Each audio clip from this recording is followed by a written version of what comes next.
Freakonomics Radio is sponsored by Pacific Life Insurance. From pinky swears to I do, you make promises throughout your life. For nearly 160 years, Pacific Life has been helping you keep them by protecting those who matter most. Pacific Life, the power of a promise. Ask a financial professional how Pacific Life can help you create a more confident financial future. Pacific Life Insurance Company, Omaha, Nebraska, and in New York, Pacific Life and Annuity, Phoenix, Arizona.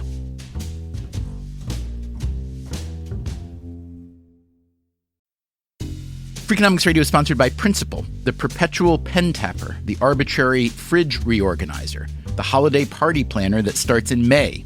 Principal knows that your star employees have their work quirks.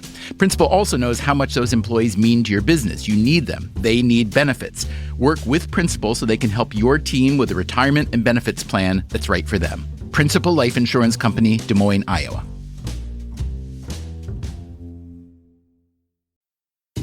Freakonomics Radio is sponsored by Hotels.com.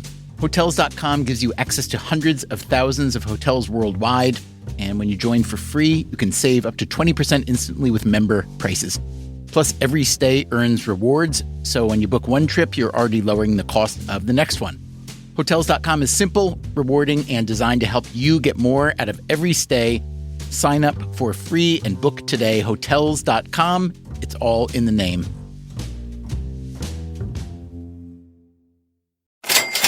There's something Peter Tufano wants to know about you. If you had to, could you come up with $2,000 in 30 days? That's the question he asked a whole bunch of people in 13 countries, including the U.S. Why $2,000? Because an auto transmission is about $1,500. Most estimates of what everyday emergencies are about are in that order of magnitude. If you were to have a sick or ailing relative on the other side of the country and you had to buy full-price plane tickets, it could easily be that amount. And then why this language come up with as opposed to save? Because what we wanted to see if people had access to resources between savings and credit and friends and family. And about half of Americans are not able to come up with $2,000 in 30 days, which means that they stand only one emergency or crisis away from really quite dire circumstances. Tufano has spent more than 3 decades in academia, first at Harvard and now at Oxford Said Business School, trying to figure out why consumers do what they do. He wants to know how many checks you write, and for what, how much you borrow, and why. And especially this, why Americans are so bad at saving money. Our personal savings rate has been plunging for more than 20 years, actually went negative in 2006. The Great Recession shocked it back into the positive. It's been at about 5% since 2008. But now it's started to fall again. Think about what Tufano just said. Half of us don't have access to enough money to survive one breakdown. And it's not just people who don't earn a lot of money. Tufano found that more than 20% of the households earning more than $150,000 a year couldn't come up with that $2,000 in 30 days. Americans are, however, pretty good at spending money. For example, this year, we'll spend about $60 billion, it's about $520 per household, on something that isn't very practical. Good evening, ladies and gentlemen, and welcome to number 999,999,999th draw of our national lottery.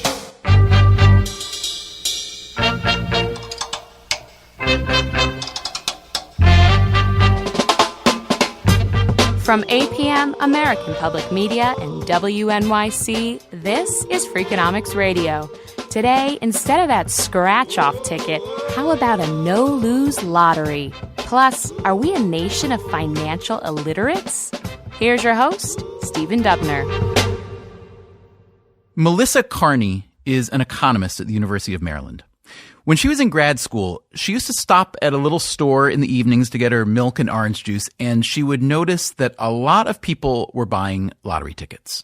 And so I just sort of started chatting with the vendor, and he said, I have people coming in spending hundreds, thousands of dollars on lottery tickets a month, a year. And so being a graduate student, I just downloaded some data and started playing around and was struck. In particular, people do spend a lot of money buying lottery tickets. So let's walk through some of the numbers on lottery gambling. In the U.S., how many people play the lottery? Half of U.S. adults surveyed say they play the lottery at some point in the past year. And would that make it the most popular form of gambling in the U.S.? Yeah, so by far. So 2 out of 3 American adults report gambling, and it's 50% say they play lottery. The next closest is casino, which is about 1 in 5 adults. And why do so many people play the lottery? Because it's fun. For $1 or $2, you buy the chance to dream big. Now, this remarkable bargain illustrates a phenomenon, a probabilistic oddity that economists call skewness. That's the idea that there's some big prize way out there, that corresponds to a very small odd, but there's some potential of capturing that. And that's what your typical, money market account can't give you, right? So you can have $1,500 in your money market account, and every month you might earn, $1 on it.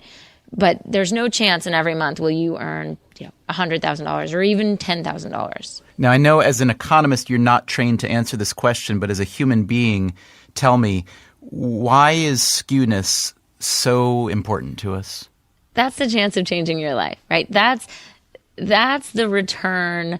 That's the big win outcome that might allow you to buy a beach house or, to send your kids to college. Or if it's less far out in the distribution, that might be what you need to make a down payment on a house or buy a car or throw your daughter the wedding you want to throw her. For a lot of people, skewness has an irresistible appeal. And so a handful of researchers like Melissa Carney are trying to harness its power, the unlikely chance of changing your life with a big prize, in order to solve America's low savings rate. The idea is a new financial product that combines the thrill of the lottery with the goal of maybe accumulating more than $2,000 in a savings account so that a broken transmission doesn't become a full-blown crisis. Here's Carney's pitch. So we know Americans like gambling. They always have. The majority of them do it, and they're going to keep doing it. And so what we do is take seriously the idea that people want some small chance of winning a large sum of money. That market, that asset is missing from the American landscape. Okay, low wealth individuals, the only asset available to them that gives them some chance of accumulating a large amount of money is the state lottery. And in fact, a recent national survey of 1,000 adults, 1 in 5 American adults said their greatest chance of accumulating hundreds of thousands of dollars was through the lottery. That number jumps to 40% for folks making less than $25,000 a year. So, a lot of Americans think the lottery is their only chance at winning big sums of money. Why don't we take that appetite for gambling, for a product like this, and attach it to a savings vehicle that offers some positive return? It's a win-win situation. This win-win situation has already worked in many other countries. It's called a prize-linked savings plan, or PLS. Here's how it works. People deposit money in a bank, or maybe they buy a government bond, and instead of receiving the going rate of interest, they'll get a smidge less, maybe a quarter of a percentage point less. And all those smidges are then gathered up into a prize pool, and cash prizes are distributed from that pool, just like lottery winnings, maybe once a month, to a few lucky winners. And the losers, well, there are no losers, really.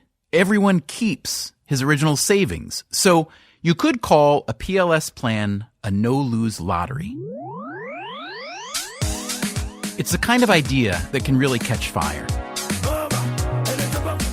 My name is Robert Cape. I worked at First National Bank for 11 years, where I headed up the investment product house. And our focus was trying to look at ways of growing the funding base of the bank. First National Bank is in South Africa. In 2005, it started what would turn out to be a phenomenally successful PLS program.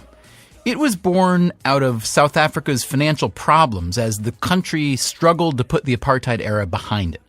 Millions of black South Africans did not use banks for anything. Robert Cape wanted to find a way to get some of them in the door.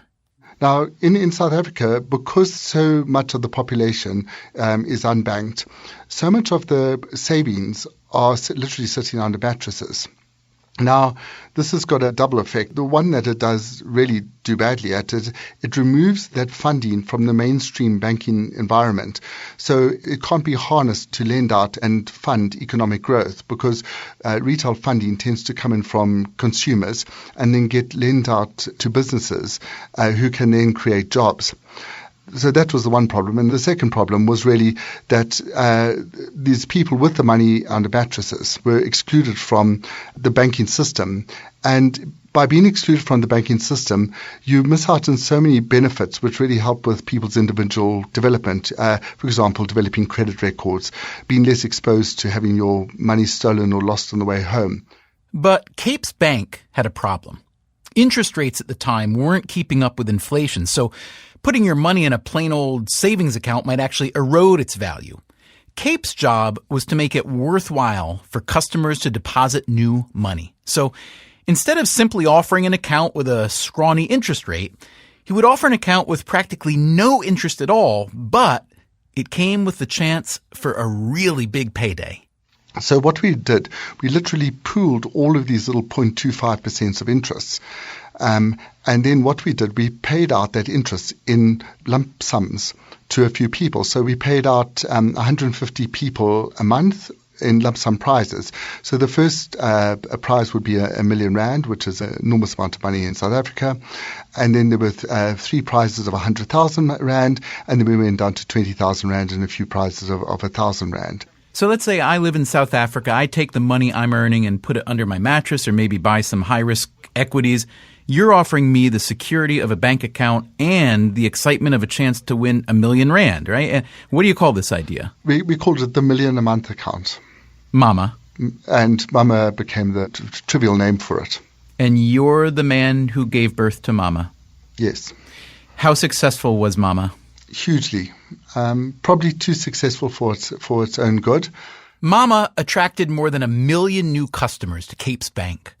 Other banks in South Africa took note and complained to regulators. And then Cape's bank heard from someone else, the South African National Lottery. Well, we engaged with them before we launched. We wrote to them and asked them their opinion on the product. They wrote us a letter back saying that they didn't think it was a lottery. They thought it fell into a promotional competition, part of the legislation, and that suggests that we just comply with the requirements of the promotional competition. And we launched, and then nothing was heard from them for 6 or so months. And then they contacted us to say, actually, they don't like what we're doing, and they think that it's a lottery now. So when you were starting out and there was very little money in your coffers, they thought it wasn't a lottery. But then after it got going for a while and you had, how much, a couple $100 million? About $200 million. And but more importantly, it was over 1 million customers that we had brought in. And the National Lottery Board changed its mind then. It thought, oh, that thing that we said a little while ago was not a lottery now looks a lot like a lottery. Yes. And what did they do then? Well, we first engaged with them and tried to discuss it, but it was very clear that they were in no position or not wanting to even try to discuss what the issues were. And so they took us to court to have us closed down.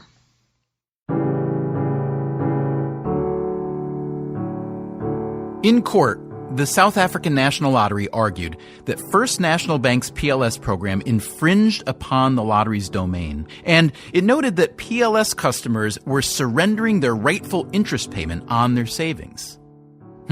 As opposed, that is, to surrendering the entire price of a lottery ticket.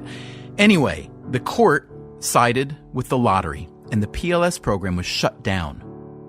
Robert Cape stands by the program's success. He says that 20% of the PLS accounts were opened by people who were previously unbanked. In 2009, after First National Bank's PLS program was shut down, Cape was invited to Washington to talk to federal banking officials about its success.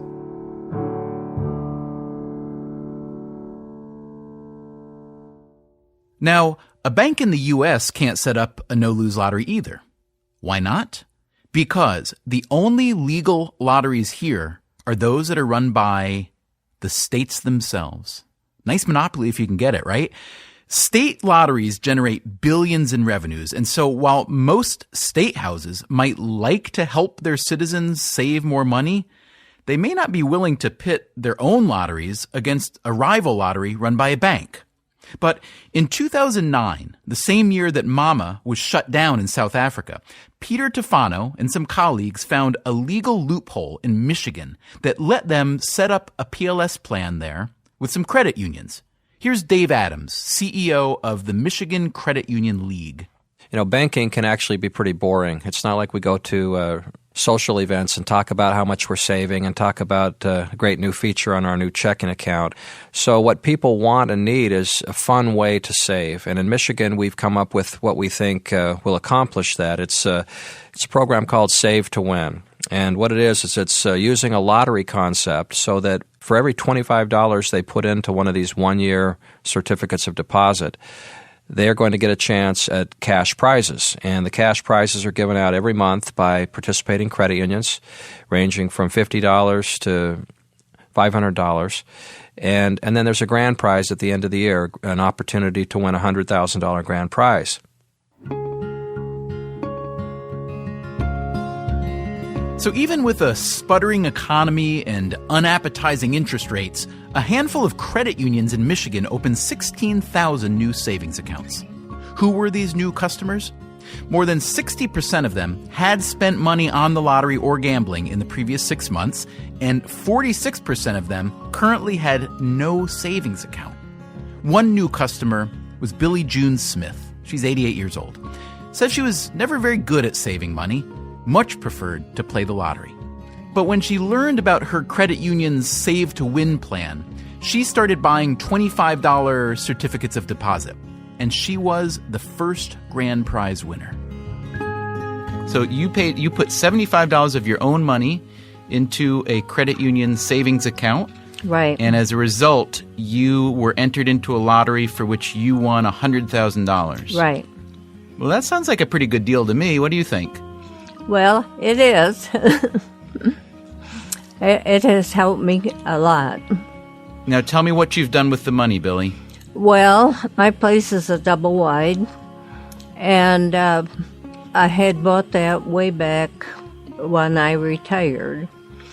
And we have removed the siding and put new siding on it. We done it ourselves. My daughter and her husband live with me now. And I've had to replace the furnace just a month ago. And I've put in water softener. And I have put my money aside for the taxes. And I do have another savings that I don't touch for just so long. And I can add to it then. Now, what about all the Save to Win customers in Michigan who didn't win? Well, they're on their way to their own reward, passing Peter Tufano's test. They'll have money in the bank when a transmission conks out or when they need to fly across the country to visit a sick relative. Timothy Flauca is executive director of the Doorways to Dreams Fund, which Tufano co-founded and which tries to bring new financial ideas like PLS to low and moderate income consumers. Last year, Flauca says, was a pretty good one. So in 2011, Nebraska, North Carolina, and Washington State all have passed bills that explicitly authorize prize-linked savings or savings promotion raffles for credit unions. A number of other states have introduced bills or were looking at bills, so we view all of that as very positive. The PLS idea is making headway outside of credit unions, too, like a new for-profit program called Save Up, which rewards customers at thousands of banks for depositing money or paying down debt. and in Alabama, where one foundation is offering a $20,000 prize to encourage low-income families to invest their tax refund rather than spend it. I know what you're thinking. You're thinking, wow, this PLS idea sounds great. An interesting, fiscally responsible, even fun way to encourage people to save more money. So what's stopping it from going big time? Coming up on Freakonomics Radio, we'll hear from some people who do not want it to go big time. State lottery commissioners, to be precise. And we brought the idea to someone at the U.S. Treasury Department. He doesn't like it so much either.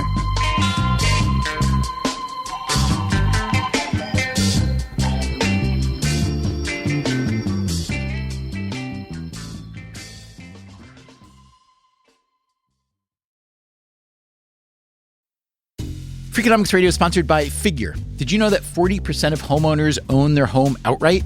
If that's you, don't let your equity sit idle. Tap it with a home equity line of credit. Figure, the #1 non-bank HELOC lender in the U.S., helps tap equity you've built in your home so you can do things like tackle a renovation or pay down debt.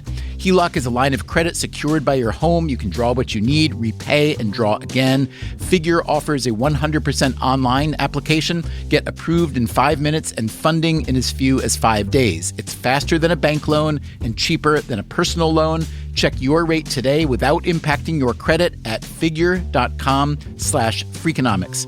This post is sponsored by Figure, NMLS ID 1717824. Figure is an equal housing lender. For more information about their licensing, visit nmlsconsumeraccess.org. Figure's HELOC is subject to credit approval and terms apply. Freakonomics Radio is sponsored by Southern New Hampshire University. The best investments are the ones you make in yourself, and no one knows that better than Southern New Hampshire University. With more than 200 online degree programs, no set class times, and low online tuition, Southern New Hampshire University is built to fit your life today and set you up for success tomorrow. Education is an investment. Why not make it a smart one? Apply for free at snhu.edu/Freakonomics. Freakonomics Radio is sponsored by TalkAboutPD.com. Let's talk about Peyronie's disease, or PD. It's not widely talked about, and some men may feel reluctant to bring it up, but it's more common than you would think. PD can happen when scar tissue builds up under the skin of the penis, causing a curve with a bump during an erection that for some men may lead to pain during intimacy and impact mental health. A trusted urology specialist can help diagnose PD and walk you through your options, including non-surgical treatment. Visit talkaboutpd.com.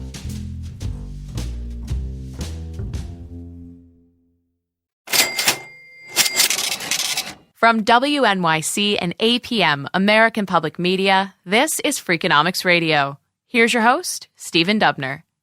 The biggest lottery in the United States is run by New York State. Gordon Medenica, the state lottery director, says that 75% of New Yorkers play, generating nearly $8 billion in annual sales. But in order to get there, New York, like most states that have a lottery, had to rewrite its existing laws that prohibit gambling. New York first began in 1967, and it was the second state after New Hampshire to come in. What was the original impetus? Was it a budget shortfall, essentially? Did the state feel we need money? We can void this ban on gambling in the state and come up with a way to do it? I think it was both a desire to raise money, and also I think it was a recognition that playing was going on anyway. And it was an attempt to tax and regulate an activity that they knew was very common among citizens. And whether you go back to the numbers games that existed in urban areas and quite frankly still exist, or those kinds of activities, and even sports betting today, which of course technically is illegal, but we all know is a huge business. And I think there was a recognition on the part of lawmakers that, much like prohibition, better to tax and regulate than to, ostensibly call something illegal and pretend it doesn't go on. State governments do more than tax and regulate their lotteries. They take a big cut for themselves. Now, in gambling circles, the commission taken by whoever operates the game is known as the rake. With state lotteries, the rake can be as high as 60%, which means that as little as 40% of the money taken in from ticket sales ends up in the pool that pays the winners. The rest of the money usually goes to education and to cover overhead, marketing, sales commissions. Now, compare the lottery's rake to the slot machines in a casino. They pay out more than 90%, meaning a rake of 10%, meaning the state lotteries are, how to put this politely, extremely aggressive. Yeah, oh yeah, it's a lot of money they take off. Here's Melissa Carney again, the Maryland economist who studies the lottery. Consumers are paying a very high price to buy this type of product. They can't get it from anywhere else legally, and then they have the lottery commissions have the mandate to increase revenue. So they innovate, they advertise, they market. They sort of behave like monopolists. What do we know about people who play the lottery? What's, for instance, the socioeconomic breakdown? Okay, so this surprises a lot of people, but people throughout the socioeconomic distribution play state lotteries. And so it's, roughly 50 to 60% of men, roughly 50 to 60% of women, roughly 50 to 60% of people across the education spectrum, so people with high school dropouts, high school degree, college graduates. And when you look at the absolute dollars reported spending, it's not that different across the income distribution. So sort of lower income households spend about as much in dollar terms as higher income households. The flip side of that, of course, is that it winds up being a larger share of lower income households' total spending. So the people who can least afford to play the lottery buy just as many tickets as people who make a lot of money, which is why scholars like Carney and Peter Tufano think that prize-linked savings, or PLS plans, could help America's pathetic savings rate. For a while, Tufano actually had the New York State Lottery looking into a collaboration. But Gordon Medenica, the lottery director, told us that he did the math and he just didn't think that a no-lose lottery could compete with the gigantic state lottery payouts. I asked Leo DiBenigno, the state lottery director in Florida, what he thought of the PLS plan that Michigan credit unions have been offering. From a purely lottery perspective, I think the Florida Lottery is the only entity in Florida that can operate a lottery game. So I've got to say that it probably sounds illegal under current Florida law. States protect their lotteries because the lotteries bring in lots of money for the states. And look for that money to increase, potentially big time. The Justice Department just cleared the way for state lotteries to put their games online. Gordon Medenica, New York's lottery director, said he was thrilled with the new ruling. I mean, who could blame him? Now, some of that money goes to education and other worthy causes, but as Leo DiBenigno admits, that's not what motivates people to play. People play the lottery to win. They like the prizes, they like the excitement, they like the fun, the possibility of winning, sometimes $10, $20, $50, and sometimes many multi-millions of dollars. I think the funding to education is ancillary. It's an extra bonus that the public views the lottery as a different and unique and fun way to be able to fund at least some of the things that our education system needs. The lottery has famously been called a tax on the stupid. The odds are terrible because the state rakes a huge amount off the top, far more than any casino or horse track would dare take, and they convert your hard-earned cash into an extra schools tax. Now, you can understand why state lottery commissioners like things just the way they are, but what about the federal officials who work on consumer protection, things like that? What about someone like the Assistant Secretary for Financial Institutions at the Treasury Department? That was the position Michael Barr held when I interviewed him about PLS programs. I asked Barr if he ever played the lottery. I haven't really played the lottery. I think probably if I went back over my 45 years, I may have bought a scratch ticket or two in my 20s. Now, why do you not play the lottery? It's a fool's errand. as you undoubtedly know, there are a handful of people who will make some money out of the lottery, but most people, most of the time, will lose money. It's not a great way of spending one's scarce resources. I don't know if you're aware of the pilot program that's been happening up in Michigan with the 8 credit unions, where a prize-linked savings program is actually underway. Are you familiar at all with that? It's called the Save to Win program.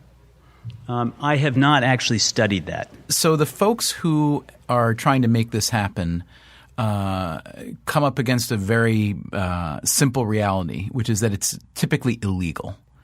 That a private institution like a bank or a credit union is not allowed to run a lottery according to state law, that state law typically forbids gambling, and in order to allow a state, let's say, to run a lottery itself, there's a loophole that must be written, and those loopholes have been written. Most states do have their own lotteries, but for someone else to come in and do it, it would be illegal.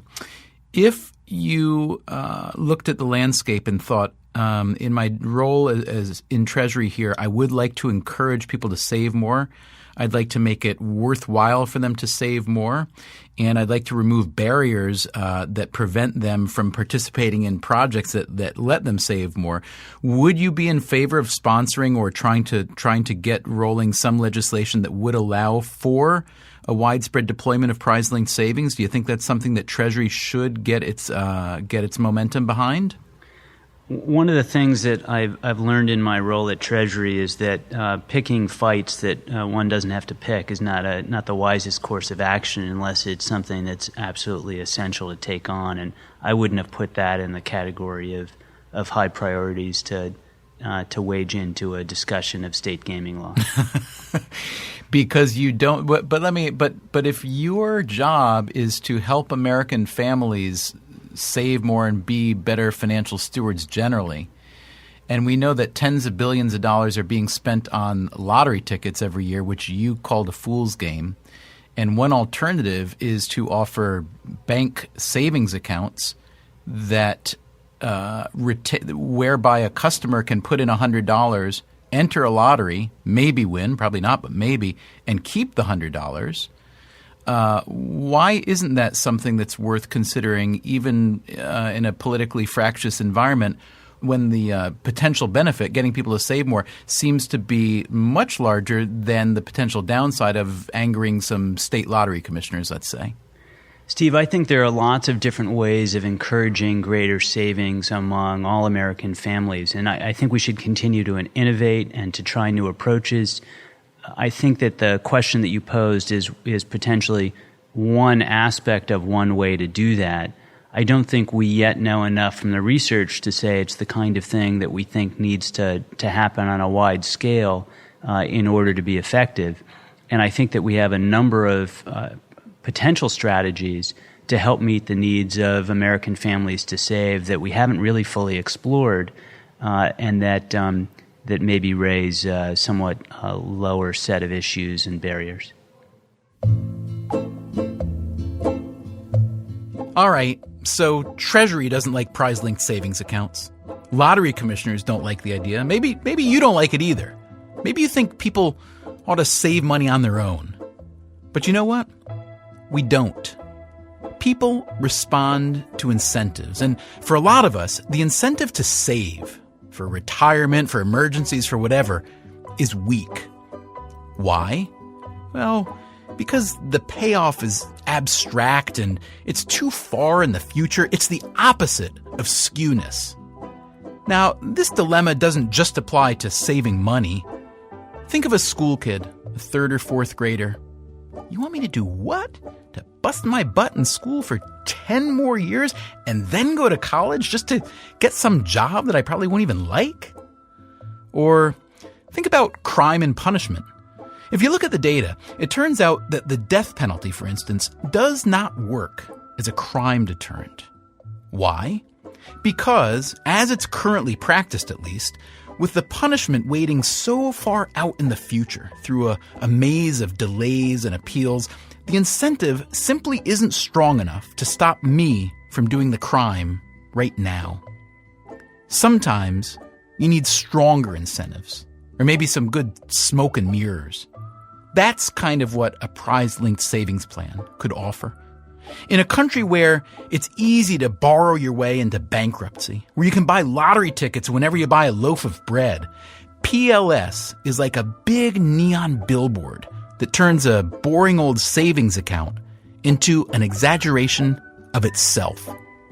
Stick some money in here, it says, and you just might hit a big payday. And even if you don't, well, your money still belongs to you. I'll buy that for $1. Wouldn't you?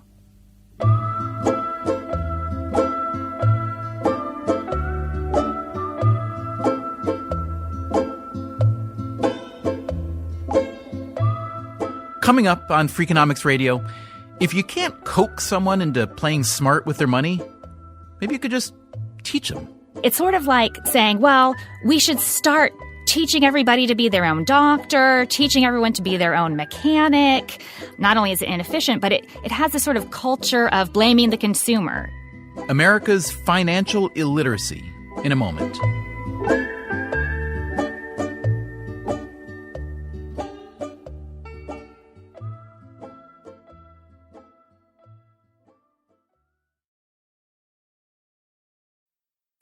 Freakonomics Radio is sponsored by PNC Bank. Boring, great word, bad rep. Yet time and time again here at Freakonomics, we find that when something culture-changing happens, boring things like calculations and careful planning are usually behind it. Which begs the question, why not apply it to other aspects of life, like banking, for example? Well, PNC Bank did since its inception, proving time and again that the best banking strategy isn't the exciting type, but the steady, reliable, definitely not YOLO type. PNC Bank, brilliantly boring since 1865. Brilliantly boring since 1865 is a registered mark of the PNC Financial Services Group, Inc. PNC Bank, National Association, member FDIC. Freakonomics Radio is sponsored by Range Rover Sport, a vehicle that blends power, poise, and performance.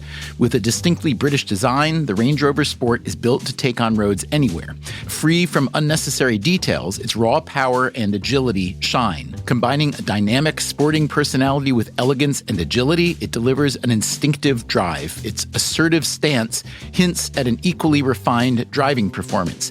Defining true modern luxury, the Range Rover Sport features the latest innovations in comfort and convenience. The cabin air purification system, alongside the active noise cancellation, creates a new level of quality, comfort, and control. Terrain Response 2 offers 7 terrain modes to choose from, fine-tuning the vehicle for any challenging roads ahead. A force inside and out, the Range Rover Sport is available with a choice of powerful engines, including a plug-in hybrid with an estimated range of 53 miles. Build your Range Rover Sport at rangerover.com/US/sport.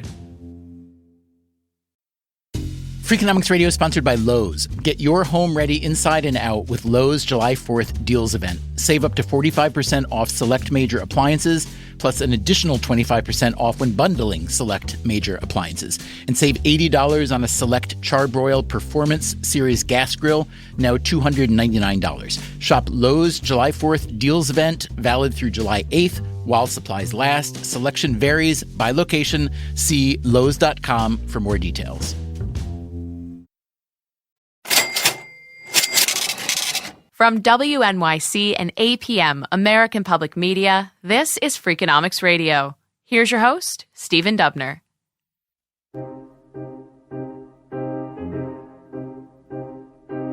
In the mid-19th century, Vienna General Hospital was considered a world-class research center, but the hospital's maternity ward did not have such a good reputation.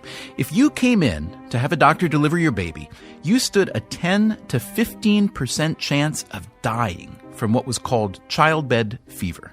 Childbed fever is an infection primarily of the uterus, and it spreads out through the tubes into the abdominal cavity of women immediately after they have given birth. That's Sherwin Newland. He's a professor of medicine at Yale. He wrote a book called The Doctor's Plague about the situation at Vienna General. In 1847, a young Hungarian-born doctor named Ignaz Semmelweis joined the staff there. He was horrified by the situation, and Semmelweis went digging in the numbers for a clue. Now, here was something strange. There were 2 separate maternity wards in the hospital, one staffed by doctors, who were all male, and the other by midwives, who were female. The death rate in the midwives' ward was far lower, so it seemed to be something the doctors were doing. But what? Then a clue came in the form of a tragedy. A colleague of Semmelweis's died after getting gangrene. He had pricked his finger with a knife while giving a lesson in autopsy. And Semmelweis was away on a brief vacation when this happened. But when he came back, he began to study scrupulously the autopsy findings of his friend and noted that they were just like the autopsy findings of women with childbed fever who were dying. His conclusion? Doctors were carrying what he called invisible cadaver particles from the morgue into the maternity ward.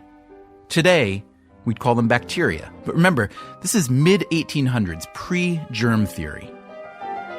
Consider a typical morning of a student or a young doctor in training. The very first thing he would do in the morning was to go to the dead house, as it was often called, and to do an autopsy on one of the women who had died the day before.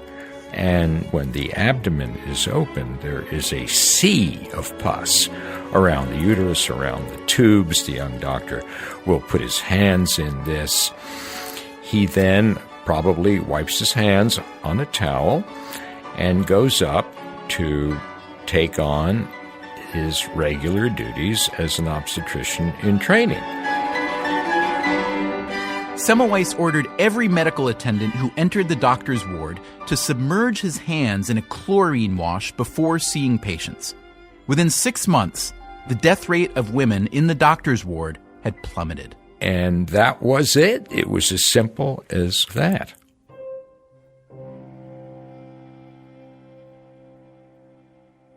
It was a stellar piece of medical detective work.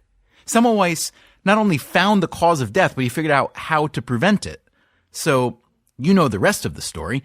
It became standard procedure for doctors to disinfect their hands, and they stopped passing germs along to patients, right? Well, not exactly. Doctors are human. Michael Langberg is the chief medical officer at Cedars-Sinai Medical Center in Los Angeles. He's been trying to get his doctors to do a better job washing their hands. It hasn't been easy. So there's something in the human condition that somehow disconnects what is really good evidence from personal choice and habit. And I don't know why that is. I'm not a psychiatrist. My field is internal medicine. I just have the observation. Physicians are no different.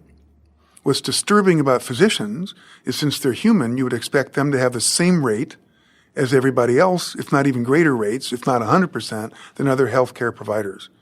And at Cedars-Sinai, I regret to report that they're the lowest rate.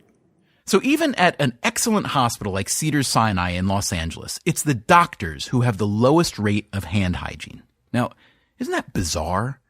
With most problems in society, we subscribe to the belief that education is the answer, especially when you're talking about risky behaviors like drunk driving or risky sex or whatnot. But here, the doctors are the most educated people in the hospital and the worst at washing their hands. So how is a hospital like Cedars-Sinai supposed to solve that problem?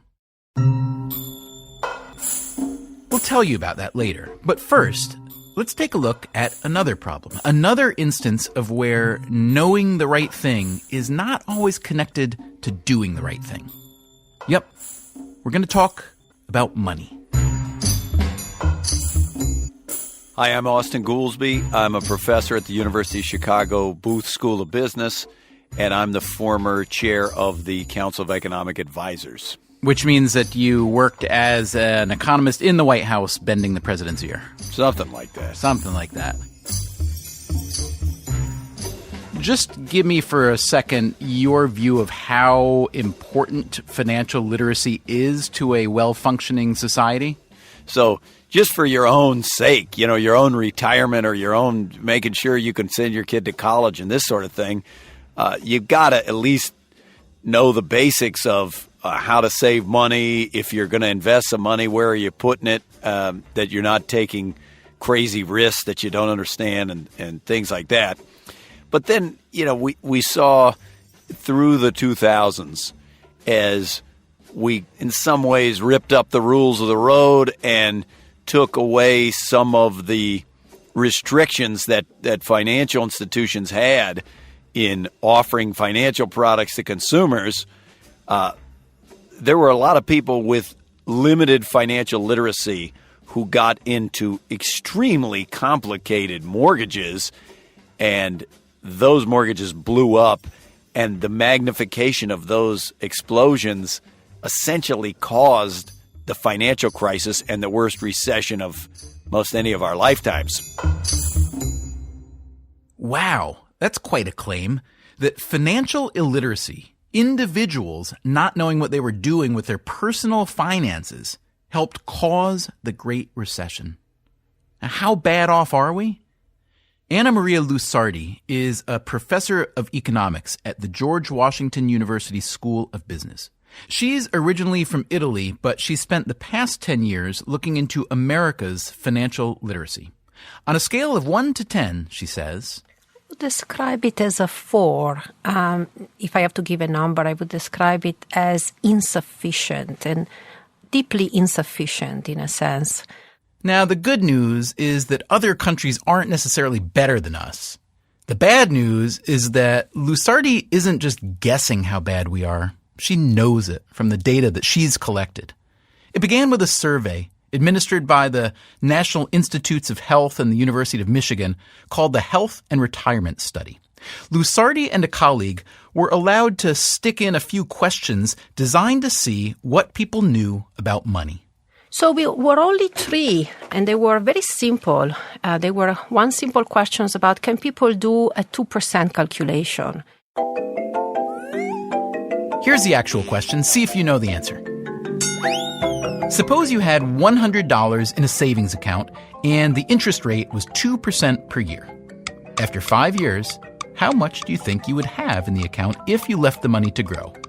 More than $102? Exactly $102? Or less than $102? We wanted to test interest compounding, but we end up really asking people, how much do you get on your saving account if you invest, $100 and the interest rate is 2%? The answer is more than $102. That's the miracle of compound interest. All right, here's the second question. Imagine that the interest rate on your savings account was 1% per year and inflation was 2% per year. After 1 year, would you be able to buy more than, exactly the same as, or less than today with the money in this account? The answer is less than today. That's what inflation does. And here's the third question. Do you think that the following statement is true or false? Buying a single company stock usually provides a safer return than a stock mutual fund. The answer is false. A single stock is more volatile than a mutual fund. All right, how'd you do? Did you ace them? Turns out that only 50% of respondents got both of the first 2 questions right, and only a third of the people got all 3 answers right. And no offense, but these are pretty basic questions. It was a surprise in a sense that we were expecting people not to know very much, but we were surprised by how little people know, given that we were giving this interview to people who were 50 and older. So they had already engaged in probably a lot of financial transactions. Lusardi was so struck by the sad state of our financial literacy, not just among older people, but as she discovered in later surveys among young adults, women, and minorities, that she's become an advocate for fixing this problem. The obvious solution, as she sees it, is to make financial literacy part of our educational curriculum. High school would probably be the best place, because we all know that educating people about risk is the best way to solve a problem, isn't it? Isn't it? It's sort of like saying, well, we should start teaching everybody to be their own doctor, teaching everyone to be their own mechanic. Not only is it inefficient, but it has this sort of culture of blaming the consumer. That's Lauren Willis. She's a professor at Loyola Law School, Los Angeles. She teaches contracts and consumer law. Lately, she has argued in a couple of law journals against widespread financial education.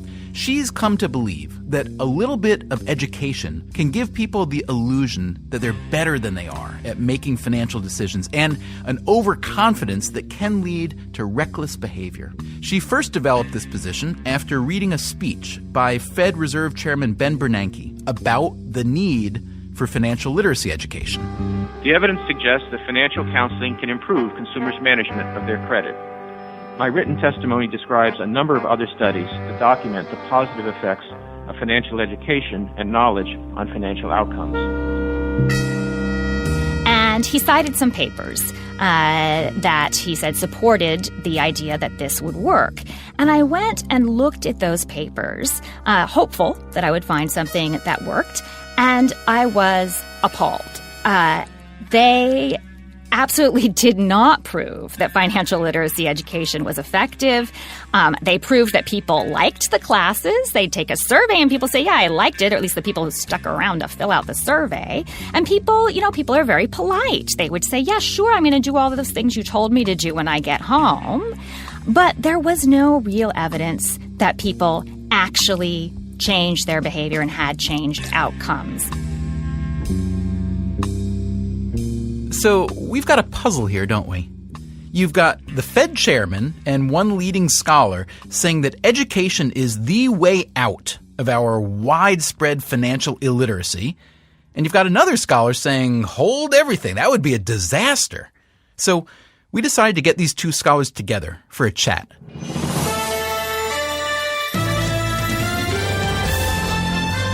Anna Maria Lusardi in favor of financial education and Lauren Willis against. We began with something they agree on. There are tens of millions of financial illiterates in this fine country of ours, and that is not a good thing.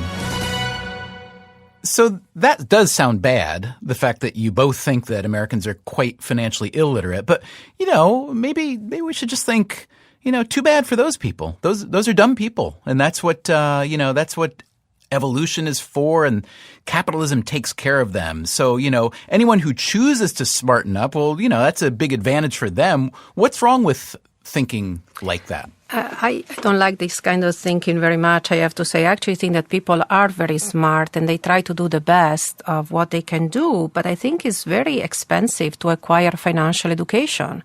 And that's why, for the normal literacy, we have set up school. Imagine a world where, we don't have school and people have to do the education themselves. It's very expensive and very inefficient. And there is an externality, there is a cost to society of what other people do.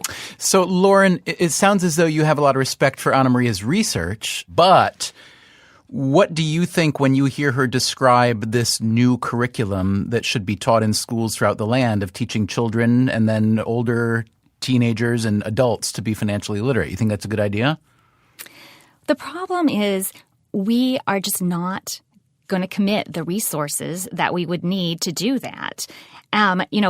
We currently don't teach people how to do math terribly well. and I actually think math makes a difference, just plain old math. There are studies that show that folks with basic math skills do better financially later in their lives. There is no evidence that people who know the difference between a stock and a bond do better later in their lives as a consequence of being taught that. It's sort of like saying, well, we should start teaching everybody to be their own doctor, teaching everyone to be their own mechanic, something like that. It's terribly inefficient to do that. So your position then is what? So if you say, Lauren, that Anna Maria understands the problem quite well, but that really she's attacking the demand side. And really, it sounds to me like you're identifying a big set of problems on the supply side. So if that's the case, what do you propose? Well, a few things. One is I think we've moved to a point where financial decisions are complex because there are complex products out there. It's not just to fool people. I mean, there really are good complicated products out there and good complicated decisions that need to be made. We need to train and regulate a cadre of financial advisors, neutral financial advisors that are not going to be conflicted by also being salespeople. And so then these people are employed by whom then?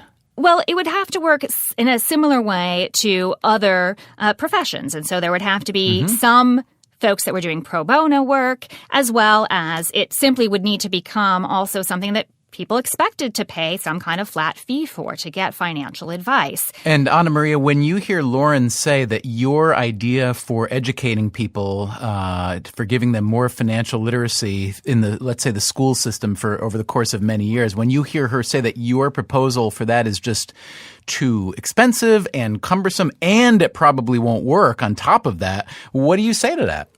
Actually, this is exactly what people always tells me. It's expensive to do financial education. I think it's expensive not to do financial education. And we have just seen the consequences of that. Think of how expensive has been the cost of this financial crisis. A lot of people tell me that, financial education is very difficult. And I love this analogy of driving because, driving is also very difficult. And look what we have done. We have put 15-year-old, on the road. And imagine what could happen if you were putting people on the road without giving them a driving license, without checking that they are able to drive. Imagine that. Well, also, there's the assumption that just about anybody can be taught this, what might look from a distance like a rather complex set of skills, driving a heavy car, right? Yeah, and we are not asking people to drive in a Formula One race. What we are only asking you is to go, slow and to be able to reach your destination. And, not to have accident that can hurt you and others. So I think the problem actually is that the current world we live in does require people to act like they're Formula One drivers, right?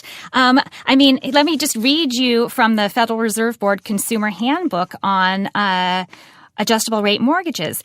To compare two ARMs, adjustable rate mortgages, with each other, or to compare an ARM with a fixed rate mortgage, you need to know about indexes, margins, discounts, caps on rates and payments, negative amortization, payment options, and recasting your loan. And so what we're expecting from people is, in fact, Formula One.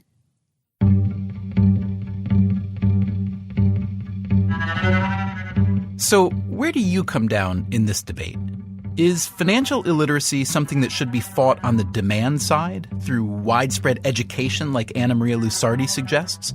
Or on the supply side through better regulation of financial instruments and a new cadre of financial advisors like Lauren Willis wants? It seems obvious, to me at least, that some combination of both would be much better than nothing at all.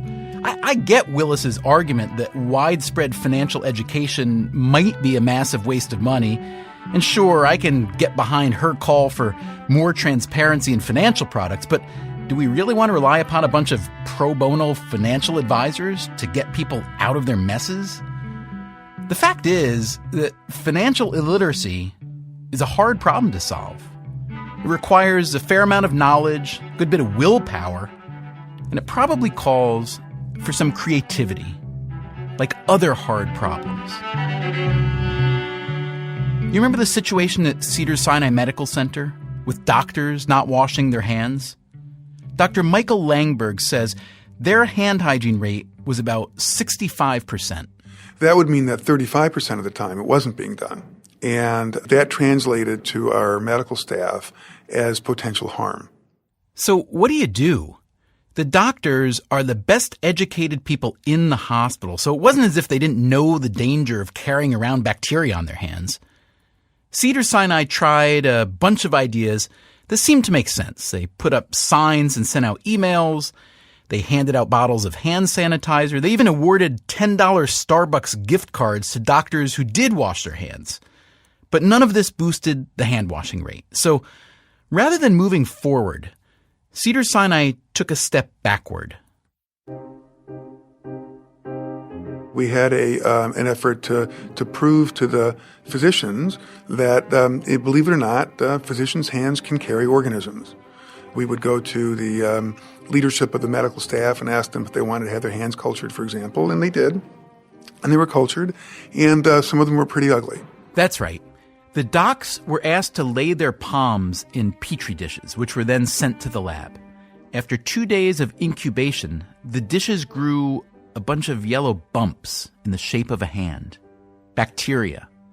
That's when the hospital's chief of staff made a clever and creative decision to take a photo of one of those disgusting bacteria-laden palm prints and make it the screensaver on the hospital's computers.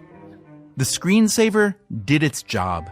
The staff was shocked and disgusted, and the hand-washing rate shot up to nearly 100%. Victory!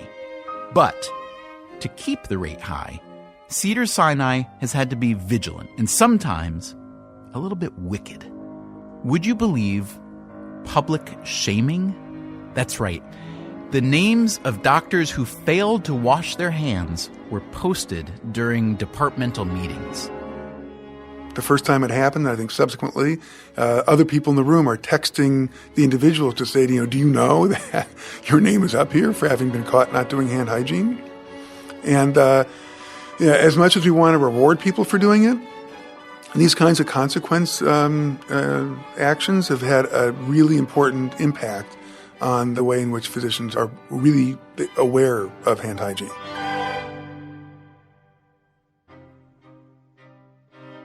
It's humbling, isn't it?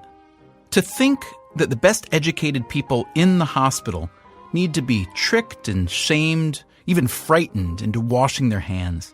It shows just how hard behavior change can be, whether it's hand washing or something like learning how to do a better job with your personal finances. We like to think we can flick a switch, make a resolution, maybe take a course, and suddenly we start doing the right thing, the responsible thing. But it can take all kinds of incentives, all kinds of carrots and sticks to make that happen. What if we used the kind of tricks that Cedars-Sinai used for hand washing to try to increase our financial literacy? What if your 401k paperwork came with a tin of cat food to remind you what you might be eating in old age if you don't learn a bit more about investing? What if your adjustable rate mortgage application came with a picture of the future you living in a cardboard shack? Freakonomics Radio is produced by WNYC, APM, American Public Media, and Dubner Productions. This episode was produced by Colin Campbell, Beret Lamb, and Diana Wynn. Our staff includes Susie Lechtenberg, Catherine Wells, and Chris Bannon. David Herman is our engineer. If you want more Freakonomics Radio, subscribe to our free podcast on iTunes and go to Freakonomics.com, where you'll find lots of radio, a blog, the books, and more.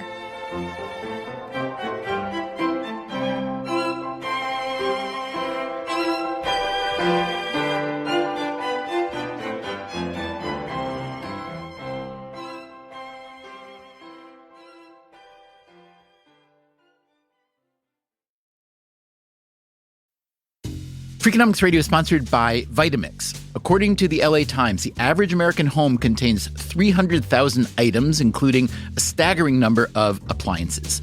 All those gadgets, just clutter. But there's one tool that delivers what a dozen others only promise. From pureeing to chopping, Vitamix blenders bring the power of an entire kitchen to your countertop, offering enduring performance and precision you can count on. In a world full of clutter, do more with less. Visit Vitamix.com and shop now. Freakonomics Radio is sponsored by Ozempic. Innovation happens through rethinking what's possible, and when it comes to GLP-1s, Ozempic pill does just that. Learn more about Ozempic semaglutide tablets, 4 and 9 milligrams, by calling 1-833-OZEMPIC or visit Ozempic.com to view the medication guide and ask your doctor what's possible with FDA-approved Ozempic pill.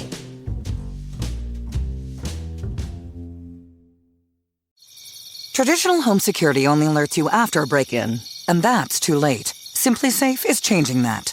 Stop. This is Simply Safe. Police are on the way. We don't just alert. We stop crime before it starts. Simply Safe. Plan starting around $1 a day. Save 50% on your new system with professional monitoring at simplysafe.com/SXM or with promo code SXM. Outdoor deterrence requires a Simply Safe Active Guard outdoor protection plan starting at $49.99 a month. Visit simplysafe.com/licenses for alarm license information. Tennessee 2012.